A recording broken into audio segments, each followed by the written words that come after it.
নমস্কাৰ আপুনি আপোনাৰ ল'ৰা ছোৱালীৰ হাতৰ আখৰ ভাল হোৱাটো বিচাৰে নেকি তেতিয়াহ'লে আজি আমাৰ লগত যোগাযোগ কৰক কাৰণ আমি জুলাই মাহত আমি এটা ৱৰ্কশ্বপৰ আয়োজন কৰিছোঁ হাতৰ আখৰৰ য'ত ইংৰাজী অসমীয়া হিন্দী এই তিনিওটা হাতৰ আখৰ শিকোৱা হ'ব আৰু এটা হাতৰ আখৰ শিকোঁতে মাত্ৰ সময় লাগিব 14 ঘণ্টা গতিকে মাত্ৰ 14 ঘণ্টাত আমি আমাৰ ল'ৰা ছোৱালীৰ হাতৰ আখৰ আমি সম্পূৰ্ণৰূপে ঠিক কৰি ল'ব পাৰোঁ আৰু এইটো এটা গ্যাৰাণ্টেড কোৰ্স হয় 100% মানি বেক গ্যাৰাণ্টেড কোৰ্স হয় যদি হাতৰ আখৰ ভাল নহয় আমি সম্পূৰ্ণ পইচা আপোনালোকক উভতাই দিম আৰু এইটোৰ কাৰণে আমাৰ ৰেজিষ্ট্ৰেশ্যন অলৰেডি চলি আছে ৰেজিষ্ট্ৰেশ্যন আপোনালোকে কৰাব পাৰে অনলাইন অফলাইন দুইটা পদ্ধতিতে এই ক্লাছটো কৰিব পাৰে যদিও আমি অফলাইন কৰিলে বেছি সুবিধাজনক বুলি ভাবোঁ তথাপি অনলাইনো কৰিব পাৰে যদি কাৰোবাৰ আহাৰ বা কিবা প্ৰব্লেম থাকিব পাৰে মই এটা কথাই কওঁ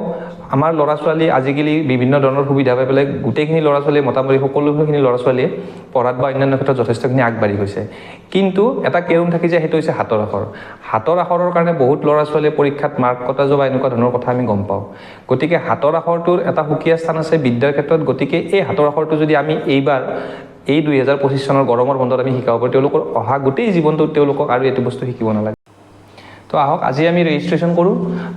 ৰেজিষ্ট্ৰেশ্যন এতিয়া কথাটো হ'ল বয়সটো আমি 5 বছৰৰ পৰা আমি শিকাব পাৰোঁ ল'ৰা ছোৱালীক 5 বছৰৰ পৰা আপ টু 16 বছৰ বয়সলৈকে আমি শিকাব পাৰোঁ হেণ্ডৰাইটিং ভাল কৰাৰ কোনো বয়স নাথাকে ক্লাছ 10 পাৰো আমি ল'ৰা ছোৱালীৰ হাতৰ আখৰ ভাল কৰিব পাৰোঁ গতিকে আহকচোন আমি কিমান আমি ল'ৰা ছোৱালীৰ নামত কিমান এক্সপেৰিমেণ্ট কৰি থাকোঁ মাত্ৰ এটা সৰু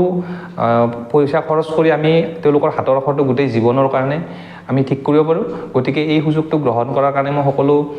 অভিভাৱকক মই অনুৰোধ জনাইছোঁ তো আজি আমাক যোগাযোগ কৰক আৰু যোনখন ফৰ্ম দিছোঁ সেই ফৰ্মখন ফিল আপ আপোনালোকে কৰি দিলে হ'ল ধন্যবাদ নমস্কাৰ